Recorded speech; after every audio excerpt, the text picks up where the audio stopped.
সুস্থ দেহ সুন্দর মন দিন কায়েমের আন্দোলন এই স্লোগানকে সামনে রেখে ৩৬ জুলাইকে ধারণ করে বাংলাদেশ ইসলামী ছাত্র শিবির লক্ষ্মীপুর জেলা শাখার উদ্যোগে জুলাই শহীদ স্মৃতি আন্তঃ ক্যাম্পাস ফুটবল টুর্নামেন্ট ও পুরস্কার বিতরণ অনুষ্ঠান অনুষ্ঠিত হয়েছে।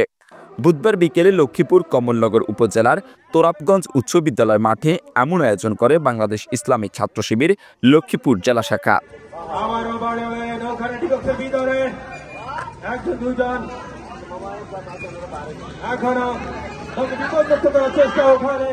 প্রায় ১২০টি মাধ্যমিক শিক্ষা প্রতিষ্ঠানের শিক্ষার্থীদের অংশগ্রহণে হওয়া এই টুর্নামেন্টে ফাইনালে মুখোমুখি হয় বালুচর উচ্চ বিদ্যালয় একাদশ বনাম রায়পুর সরকারি মার্চেন্টস একাডেমি।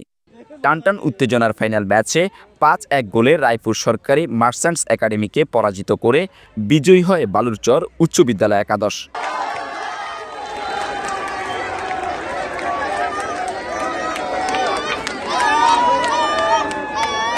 পরে খেলা পরবর্তী ফাইনাল ম্যাচ ও পুরস্কার বিতরণী অনুষ্ঠানে শিবিরের জেলা ক্রীড়া সম্পাদক মইনুল ইসলাম রাসেলের সঞ্চালনায় অনুষ্ঠানে প্রধান অতিথি হিসেবে উপস্থিত ছিলেন জেলা শিবির সভাপতি আব্দুর রহমান চৌধুরী।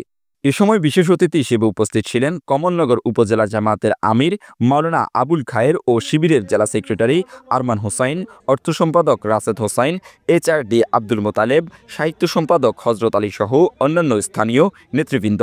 বাংলাদেশ ইসলামী ছাত্র শিবির ছাত্রদেরকে নিয়ে বিভিন্ন ধরনের আনন্দঘন আয়োজন করে থাকে। তারই ধারাবাহিকতায় জুলাই শহীদ স্মৃতিকে ধারণ করার জন্য আজকের এই আন্তঃ ক্যাম্পাস ফুটবল টুর্নামেন্টের আয়োজন করেছেন। এছাড়াও বাংলাদেশ ইসলামী ছাত্র শিবির ছাত্রদের যে কোনো যৌক্তিক আন্দোলনে সবসময় সামনের সারিতে অবস্থান নিয়েছে। ছাত্রদেরকে ছাত্র বান্ধব কার্যক্রমে অংশগ্রহণ করার মাধ্যমে দেশের জন্য, নিজের জন্য, এই দেশের মানুষের জন্য, এই সমাজের মানুষের জন্য প্রস্তুত করার জন্য বাংলাদেশ ইসলামী ছাত্র শিবির কাজ করে যাচ্ছে। আপনারা জেনে আনন্দিত হবেন যে বাংলাদেশ ইসলামী ছাত্র শিবিরের ব্যাপারে এখনো পর্যন্ত কেউ চাঁদাবাজ, টেন্ডারবাজ অথবা দর্শনের কোনো প্রকার কেলেঙ্কারি এখনো পর্যন্ত দিতে পারে নাই।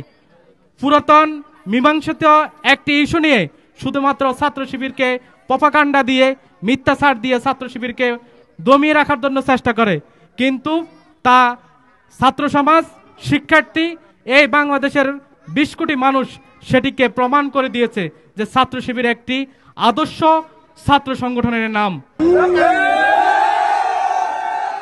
পরে দুই দলের মাঝে ট্রফি ও অন্যান্য পুরস্কার তুলে দেন অনুষ্ঠানে আগত অতিথিরা।